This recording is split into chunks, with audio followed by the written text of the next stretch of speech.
Hello student, in this video lecture we are going to discuss metals, non-metals and metalloid in the periodic table and their position and their properties. Okay, first of all we will discuss about metals.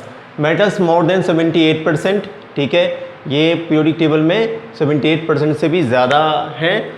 Next appear on the left side of the periodic table. ये mostly left side में हमें देखने को मिलती हैं. अगर आप periodic table देखेंगे तो स्टूडेंट आपको ये येलोइश कलर वाली जो दिखाई दे रही हैं, these yellowish colour are called metals. यहाँ ये लिथियम वाला alkali metal, beryllium, alkaline earth metal, scandium से आगे यहाँ तक आ जाइए आप जिंक तक, और इसके नीचे सारी क्या हैं, ये मेटल्स हैं. एंड स्टूडेंट यहाँ पर आप देखेंगे ध्यान से तो इसमें पी ब्लॉक में भी एल्युमिनियम के नीचे वाली सब मेटल, और यहाँ स्टेनस, लेड और नीचे और भी एलिमेंट्स दे रखे हैं. उसके बाद ये बिस्मथ के आगे वाले एलिमेंट जो येलो कलर से आपको दिखाई दे रहे हैं, दीज आर कॉल्ड मेटल्स. तो स्टूडेंट एफ ब्लॉक में भी नीचे आप देखेंगे तो येलोइश कलर से रिप्रेजेंट किया है इन्होंने, तो ये सारे के सारे क्या हैं, मेटल्स ही हैं. ठीक है, तो मेटल मोस्टली लेफ्ट साइड में है और राइट साइड में ये मेटल नहीं है, ये नॉन मेटल होते हैं. इनको अभी हम बाद में समझेंगे. तो मेटल्स क्या होते हैं, लेफ़्ट साइड में प्रेजेंट होते हैं मोस्टली. अब इनको आपको ध्यान रखना है. ठीक है, पीरियोडिक टेबल आपने प्रीवियस लेक्चर में पढ़ी थी, उसको आपको बनाना है और इनको याद करना है. राइट, अब बात करेंगे और भी प्रॉपर्टीज़ की. जनरली सॉलिड होते हैं ये रूम टेम्परेचर पर, लेकिन एक्सेप्शन क्या है, मरकरी, Hg लिक्विड फॉर्म में मिलता है, लिक्विड स्टेट में मिलता है आपको रूम टेम्परेचर पर. High melting point and boiling point, exception यहाँ पे क्या है, लो मेल्टिंग पॉइंट और बॉइलिंग पॉइंट रखते हैं. जैसे गैलियम और सीजियम के 303 एंड 302 होते हैं, तो ये क्या है, कम है. Good conductor of heat and electricity, है ना, हीट और इलेक्ट्रिसिटी के अच्छे कंडक्टर होते हैं. क्लियर. दे आर मेलिएबल, इनको पतली शीट में ढाला जा सकता है पीट कर. And they are ductile, ductile का मीनिंग होता है स्टूडेंट, इनको पतले पतले तारों में खींचा जा सकता है. तो स्टूडेंट आपने मेटल की प्रॉपर्टी समझ ली हैं, इससे ज़्यादा नहीं. प्रीवियस क्लासेस आपने पढ़ी हैं, उसमें मेटल्स नॉन मेटल सब पढ़ रखा है. बस थोड़ा थोड़ा हम इसको इस तरह से एक्सप्लेन कराएंगे जिससे आपको पीरियोडिक टेबल में दी गई मेटल्स, नॉन मेटल्स और मेटालाइट की पोजीशन और उनकी थोड़ी सी प्रॉपर्टी पता लग जाए. राइट, इसको नोट कीजिए, फिर हम नॉन मेटल की तरफ मूव करते हैं. नाउ स्टूडेंट डिस्कस करेंगे नॉन मेटल्स के बारे में. तो they are present only in the P block, ये पी ब्लॉक में आपको मिलेंगे, लेकिन पी ब्लॉक में कुछ मेटेलॉइड्स भी हैं. ठीक है, हम मोस्टली ये बात करते हैं कि नॉन मेटल जो पी ब्लॉक में होती हैं, राइट साइड में है. ठीक है, अब देख लेंगे आप पीरियोडिक टेबल जिससे आपको ईजिली समझ में आ जाए कि कौन कौन से नॉन मेटल्स होते हैं. तो स्टूडेंट यहाँ पे आप ध्यान से देखेंगे, यहाँ पे ये कार्बन और उसके बाद nitrogen, phosphorus, oxygen, sulphur, selenium, उसके बाद हाइड्रोजन. अच्छा, हाइड्रोजन जो है एक क्या है, आवारा एलिमेंट.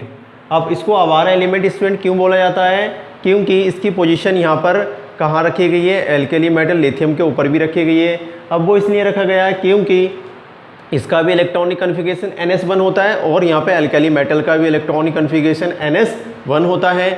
और यहाँ पर जो है हेलोजन के ऊपर भी रख सकते हैं इसको, क्योंकि यहाँ पे इसमें एक इलेक्ट्रॉन कम है. अगर एक इलेक्ट्रॉन इसमें आ जाए तो ये हीलियम इनर्ट गैस जैसा बन जाएगा. इसी तरह यहाँ पे फ्लोरीन, हेलोजन के अंदर भी क्या है, 7 इलेक्ट्रॉन है. एक इलेक्ट्रॉन अगर इसमें ऐड कर दिया जाए तो ये कैसा बन जाएगा, इनर्ट गैसेस के जैसे बन जाता है.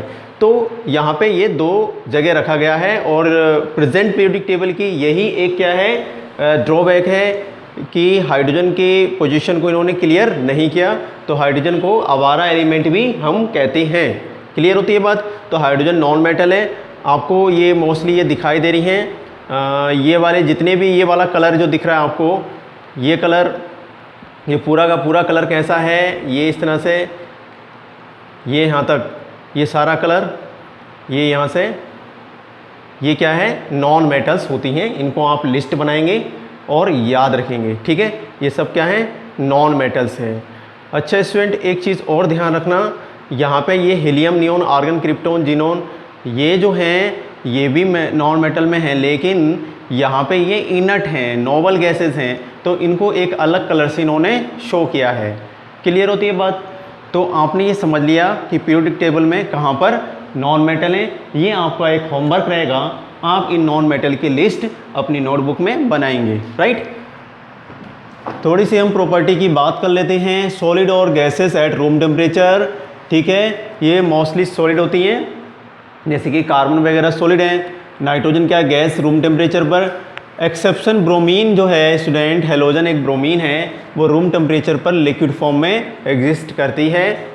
Melting point and boiling point is very low, इनके मेल्टिंग पॉइंट और बॉइलिंग पॉइंट क्या होते हैं, बहुत कम होते हैं, क्योंकि गैस और सॉलिड फॉर्म में है, इतनी ईजिली ये वोलेटाइल बॉइलिंग पॉइंट जल्दी बॉईल कर जाते हैं और मेल्ट भी जल्दी कर जाते हैं। लेकिन एक्सेप्शन क्या है, बोरॉन और कार्बन। देखो बोरॉन और कार्बन बहुत ज़्यादा हार्ड होते हैं। कार्बन के जो एलोट्रोप्स होते हैं, ग्रेफाइट है ना, बकमिस्टर फुलीन है, ग्रेफीन है, और सबसे ज़्यादा इंपॉर्टेंट ग्रेफाइट जो आप बात करते हैं, ठीक है, ये क्या होते हैं, हार्ड होते हैं, ठीक। Next point, they are poor conductor, यानी हम बात करते हैं तो इंसुलेटर बोल सकते हैं, poor conductor of the heat, यानी हीट एंड इलेक्ट्रिसिटी के कंडक्टर अच्छे नहीं होते हैं, नहीं कंडक्ट करते ये। एक्सेप्शन की बात करेंगे तो डायमंड जो है वो हीट को कंडक्ट करता है, बाकी कोई नहीं करता, तो ये डायमंड या हीरा जो है वो एक्सेप्शन है। एंड इलेक्ट्रिसिटी, अब इलेक्ट्रिसिटी भी कंडक्ट नहीं करती हैं नॉन मेटल, बट एक्सेप्शन यहाँ पे ग्रेफाइट है, क्योंकि ग्रेफाइट आप देखेंगे तो कार्बन जो होता है वो sp2 यानी 1 सिग्मा 2 सिग्मा 3 सिग्मा बॉन्ड होते हैं, तो sp2 हाइब्रिडाइज होता है स्टूडेंट, ठीक है। यहाँ पर एक इलेक्ट्रॉन फ्री है और ये इलेक्ट्रॉन मूव करता है, और इस इलेक्ट्रॉन की वजह से इलेक्ट्रिसिटी कंडक्ट होती है। तो फ्री इलेक्ट्रॉन होने की वजह से ग्रेफाइट नॉन मेटल है और एक good conductor of the electricity है, ठीक है। दे आर जनरली ब्रटाइल, ये भंगुर होते हैं, ठीक है, अगर आप इनको खींचेंगे तो ये टूट जाएंगे। एंड नीदर मेलिएबल, ये मेलिएबल भी नहीं होते और डक्टाइल भी नहीं होते हैं। These are the most important property of the non metal, ठीक, इनको नोट कीजिए, फिर आगे बढ़ते हैं। नाउ स्टूडेंट हम डिस्कस करेंगे मेटेलॉइड्स, इनको हम सेमी मेटल्स भी कहते हैं, क्योंकि ये मेटल और नॉन मेटल दोनों की प्रॉपर्टीज़ को शो करता है। नॉन मेटल की प्रॉपर्टी को भी रखता है ये, प्लस मेटल्स की प्रॉपर्टी को भी रखता है। So we can say the metalloids present between the metals and non metal, इन दोनों के बीच में ये प्रेजेंट होते हैं।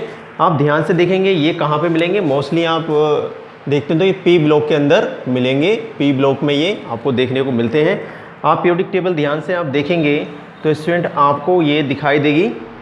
आप इस साइड में देखेंगे राइट साइड में, तो राइट साइड में देखो ये कलरफुल आपको सिलिकॉन और ये जर्मेनियम, आर्सेनिक, एंटीमनी, टेलुरियम, ये जो दिखाई दे रहे हैं इस तरह का जिग जैग लाइन, कैसे शो कर रहे हैं हम इनको, जिग जैग लाइन से। ये क्या एक तरह की जिग जैग लाइन है, दीज आर कॉल्ड मेटेलॉइड्स, और ये कहाँ है, पी ब्लॉक में ही रखे हुए हैं। इधर ये मेटल्स हैं, यहाँ पर क्या है, नॉन मेटल्स है, और उनके बीच में इनको क्या रखा गया है, इन दोनों के बीच में रखा गया है, ठीक है। सिर्फ ये कहाँ मिलते हैं, पी ब्लॉक में ही एग्जिस्ट करते हैं, ठीक।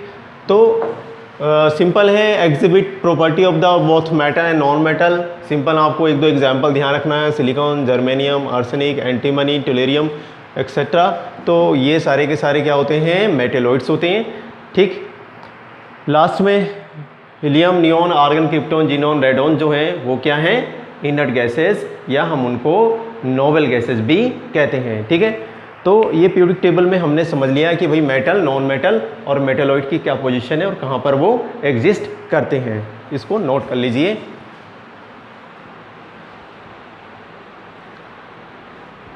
और स्टूडेंट आपका एक होमवर्क रहेगा, आपको अपनी नोटबुक में metals, non metals and metalloids की लिस्ट बनाना है, राइट। ये हमने कॉमनली आपको एक्सप्लेन करा दिया है कहाँ पर उनकी पोजीशन है और कुछ प्रॉपर्टीज़, ठीक। प्रीवियस क्लासेस में आपने काफ़ी ब्रीफली इसको पढ़ा था। अब हम आपका होमवर्क रहेगा कि इनको आप सेपरेट करें और अपनी नोटबुक में बनाने की कोशिश करें, ठीक है।